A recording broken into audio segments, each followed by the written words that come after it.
There are more ways to wealth with Sharesies. Save with a great rate.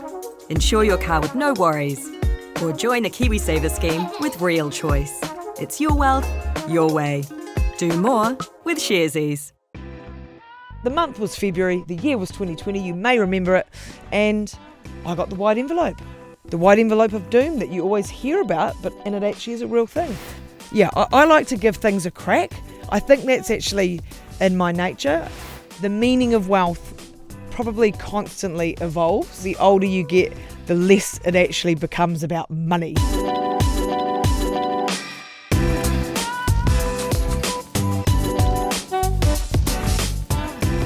ora koutou, I'm Garth Bray, and we're doing things a little differently on Shared Lunch for the next few weeks. More Than Money is about exploring the wealth choices that change us. Let's open up the conversation about what wealth really means beyond investing. We'll hear from some familiar folks and chat about the choices they've made on their wealth journey. And today I'm heading to the home of broadcaster, podcaster and human hashtag Brodie Kane. But first, some important information you always need to consider.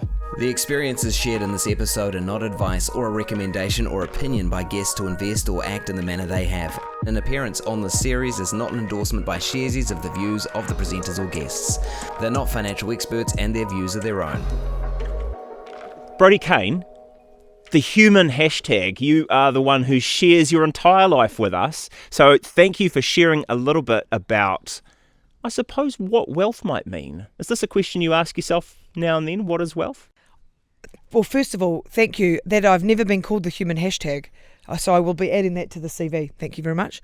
I feel like the meaning of wealth probably constantly evolves, but I feel like the older you get, the less it actually becomes about money, you know? So, and I think that probably for myself, and I dare say a lot of people, probably here in Aotearoa, but also around the world, there was some real home truths to that when the pandemic happened, and everyone was sort of given this forced wake-up call in terms of like what is actually important.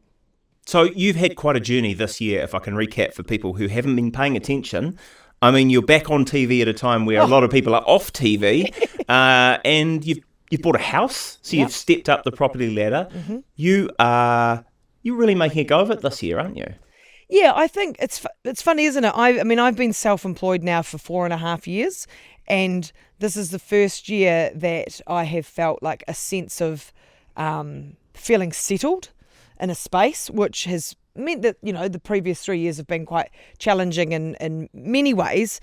But sometimes I think things land nicely for you, and you've worked for that to happen. And so I actually think this year that has actually happened. Yeah, my mum and I bought a house. We moved here in January, and I wrote a book. I ran a couple of marathons. I hosted a TV show, and so yeah, it has been a cool year of, you know, you work and work hard, and there's so much that you do that is like boring and admin and grafting and hustling, that it is nice to see it all sort of come together. Because usually when it goes tits up, that, you know, it all unravels at the same time too. So it's nice if the good things pile up together at the same time as well, you know? Let's just hope that momentum continues right into 2025 though. So if I can try and understand how you got to the place where you were able to do that and do all of those things, I mean, can you talk a bit about a really great financial decision that you have made that's been on that journey? The thing that I'm really grateful for, and it didn't come like just out of like smart planning, when my parents split up, my mum and I bought a house together and went halves in a house, and that was in Waikaku Beach, North Canterbury, where I grew up. And so I was able to use Kiwi Saver, and our deposits combined got the house in Waikaku Beach. So that, even though it had come through circumstances like, you know, it really did suck that my parents had broken up, but that was actually really a cool thing for us to be able to do. It sounds like you've had a setback and then you've bounced right out of that and gone even further ahead. That's pretty remarkable. Yeah, well, I think, at the time you certainly don't look at it that way, but I actually think I don't think you'd want to make a habit of capitalising post bad things happening. But if you're able to do it, sure. And then I moved back down to Christchurch. And so I took a job in Christchurch on the radio and was able to use the equity from the Waikuku house to buy a house in Christchurch. And so then I owned 2 houses. I was like a mogul, and had this great job in radio and had it was like a $700,000 mortgage, but that was all good. And then March, February, the month was February, the year was 2020, you may remember it, and I got the white envelope of doom that you always hear about, and it actually is a real thing. So I got made redundant right before COVID, and then you go from a good salary to nothing. I decided that it was going to be the time that I'd give a crack to becoming self-employed and, I guess, be the architect of my own success. But, that's hard. And so I definitely could not afford to have a $700,000 mortgage while I was trying to figure out what, if anything, was going to happen as a self-employed girly. And then, so I put tenants in the house in Christchurch so that could cover that side of the mortgage. Moved out to Waikuku with Mum, lived there, and that was awesome. Then I realised, we've fast forwarded to end of 2021, start of 2022, I was like, I need to be back up in Auckland. That's where all the opportunities are. That's where the networking is. That's where I need to immerse myself in the hustle. And then it was like, right, well, I'm gonna sell my Christchurch pad with the aim of buying a little apartment up here. And then Mum and I, again, things either happen from bad things, and then often other smart decisions happen out of a joke. She was like, I was like, I'm going to buy a little apartment and stuff. And she was like, I could move to Auckland. I could move to the big smoke. Well, fast forward about 18 months and here we are. And she just decided that actually, because neither of her kids were in Christchurch, my brother's in Masterton. No offence to Masterton, but it's a little bit inland and she's a real beach lady. So, she came up here, we bought a house. So we sold 2 houses to be able to scrape together for one in Tamaki Makaurau. And I'm really, I'm very grateful and really, I feel really lucky that I can do that with her. And so it's also made me real passionate about the benefits of co-ownership, which I think we're seeing a lot more Kiwis do, because how else are you supposed to do it otherwise? That was the theme of the TV show that you've just done, right, on the ladder. And so you would have met a lot of people in those circumstances, I'm sure, stepped into their lives like broadcasters and TV people do. Did you get a sense about how comfy people are taking that step and why they're doing it, what wealth means to them? Well, that is the cool thing, right? Because I think, wealth, I think, to more people than not means nothing really superficial, right? It's, for me, it's the health, and it's kind of cliche, but it's actually legitimately true. If your nearest and dearest are okay and safe and happy and healthy, and your friends are, what actually, yes, Garth, I would love a house on the beach. I'd love it. But will my life be okay without it? Yes. I do get annoyed though when you see all those beach houses and the curtains are pulled half the year. I don't think people should be allowed those. Anyway, that's sidebar. Share it around. Give it to me. But no, your what's important to you is all the people in your world, and actually your own health, because you need to be firing on all cylinders to be able to offer the best to your nearest and dearest as well. So what I loved to see watching on that show is that you've got these amazing people that are just trying to think about ways to secure their future. And I think that's probably another thing that we're all kind of thinking about, what does that look like? What does securing your future mean? And it's just, I guess, if something happened to me, I'd want to know that my parents and my brother and his family and the wider whānau are okay. And I'd like to think that was reciprocal. So I guess that's what means a lot, is that you're sort of taking some steps to secure the future and whatever happens that way. So it was cool to see that with these friends and families that were doing it on the show as well. Property still seems to be such a way that New Zealanders do that. It's a thing that they understand. A house, you need to live somewhere, it's a house. But I guess it's not the only way you can do things, right? What do you think puts people off looking at other options? It's funny, isn't it? Because I feel like only probably up until recently, like I'm talking sort of 5-10 years, everyone looked at like other forms of investing as like, you just saw like Wall Street, men in suits, stock market crashes, all of that stuff. And it just looked inaccessible and hard to understand. So that's kind of another viable way to do it, but it's only just more recently that there's more education around the merits of doing that. Because I'm 38, a single woman, and so I have to be in charge of making sure that I can secure a future for myself if I'm going to be doing it on my own. And that's not a cue to get the violin out either. Like, I'm stoked to be an independent woman, but you have to take all these steps to make sure that you've crossed your T's, dotted your I's. And so that I can go and be one of those fabulous ladies, with a gin at midday at Ryman and be like, la-dee-da, tennis at 2 and crochet at 4 and then, bingo at 7. And sounds like a good life. Sounds like a great life. Yeah, picturing it now, you can practice that. A lot of people talk about what they'd like to do. From what I can see, you actually get out and do it. What's the difference? How do you make things happen? Yeah, I like to give things a crack. I think that's actually in my nature.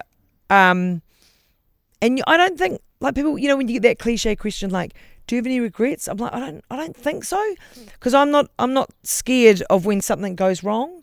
I'm not scared of, I don't mind the word failure either. Like a co-ownership, let's say co-ownership. I think a lot of people, when they think about buying a property, are like, life sentence. You know what I mean? They're like, oh my God, I've got a mortgage, life is over. It's not. It's actually not. It is still really stressful when something doesn't quite go to plan, and buying a house is a massive deal, and it's huge, and it's a massive financial undertaking, but it's not a life sentence. It will be okay. If you have to sit, if shit hits the fan, if the proverbial hits the fan, there are ways to work through things. Well, you can lock in the idea that you're not good at something or you won't give it a go. And I guess that's the other habit you could develop. Anyone could, of just turning things down and saying no and staying cautious. And that then becomes a habit, right? But it's a habit that's probably going to limit you. Yeah.